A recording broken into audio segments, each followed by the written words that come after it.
Hello, this is David again, and welcome to Everything Economics. Today we're going to talk about the Gini coefficient, and this helps us to try to understand and compare income inequality. So let's get started. So the Gini coefficient is a statistical measure of income inequality. So if you think about a country, uh, or any country, just not the United States, but you have people who are very poor, and then of course you have people that are very rich, and then you have a whole range uh, of middle class. And the Gini coefficient tries to measure that, and it was developed by an Italian statistician, Corrado Gini, in 1912. And the values range from 0, which is perfect equality, to 1, which is perfect inequality. And we can also say those in percentage, so for 0% to 100%.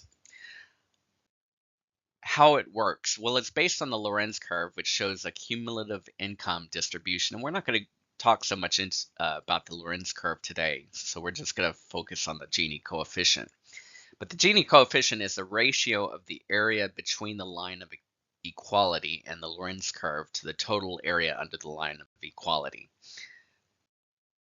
The formula is G equals A divided by A plus B, where A is the area between line of equality and Lorenz curve, and B is the area under the Lorenz curve.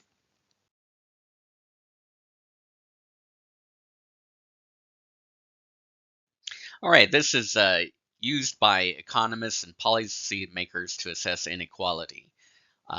And it also helps compare income distribution across countries. And the Gini coefficient guides social and economic policy decisions. So, for example, uh, if the Gini coefficient is less than 45%, then the idea is that income distribution is very broad. You have a thriving middle class, and social. You have people have access to, are able to afford medical care and education and so forth.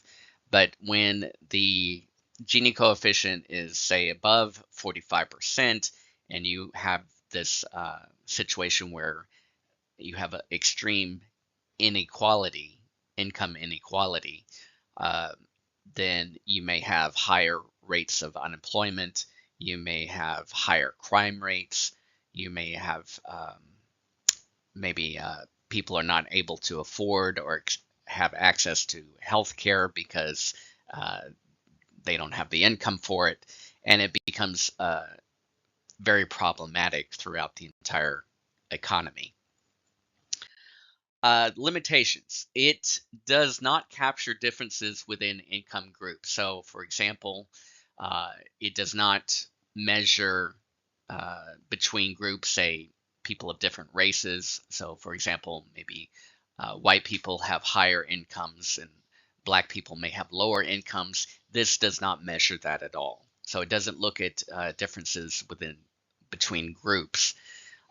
It is sensitive to data quality, so you have to have good data to be able to do this, to get an accurate measurement. So if your data collection is not that great, then you may get a Gini coefficient that simply is not very reliable. So you have to be diligent in your collection of data. Also, it does not indicate absolute poverty levels. What this simply means is that uh, if you are so poor, you may not even be included into the data for the Gini coefficient. So it doesn't maybe take into account of people who are absolutely poor, um, such as homeless people that are homeless and so forth. Um, Now, here are some recent Gini coefficients. This is from the World Bank. And as we can tell, like, for example, South Africa has a very high Gini index, which is at 67%. That's from 2018. The United States currently is at about 41.8%, and that was in 2023. So we are approaching that 45% where it's like, okay, things are maybe not so good, but we're still under that. And then, of course, we have other countries. For example, the United Kingdom is at 32.4%. We have India, which is at 25.5%, and so on. And then we have inequality in advanced economies. So, for example, here are the advanced economies. We have United States, Italy, United Kingdom, Sweden, and Ireland. And out of all of the advanced economies, the United States has the highest income inequality, and at 41.8%. And that kind of makes sense. You have a lot of, if you think about it for a moment, we have uh, the average income is around $65,000 per year.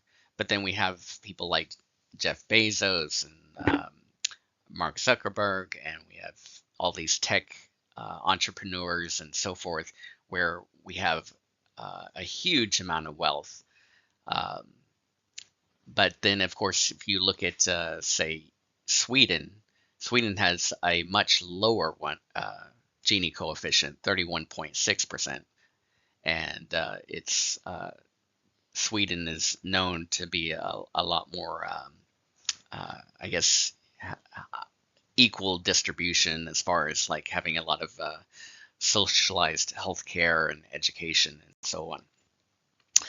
All right, so the conclusion, the Gini coefficient is a widely used tool to measure inequality. It provides valuable insights, but should be complemented with other indicators. So, uh, like all uh, uh, ratios and uh, numbers, it should be taken into consideration with other information, such as unemployment, interest rates, and so on, to measure the inequality of a country. All right, thank you for listening, and I'll see you next time.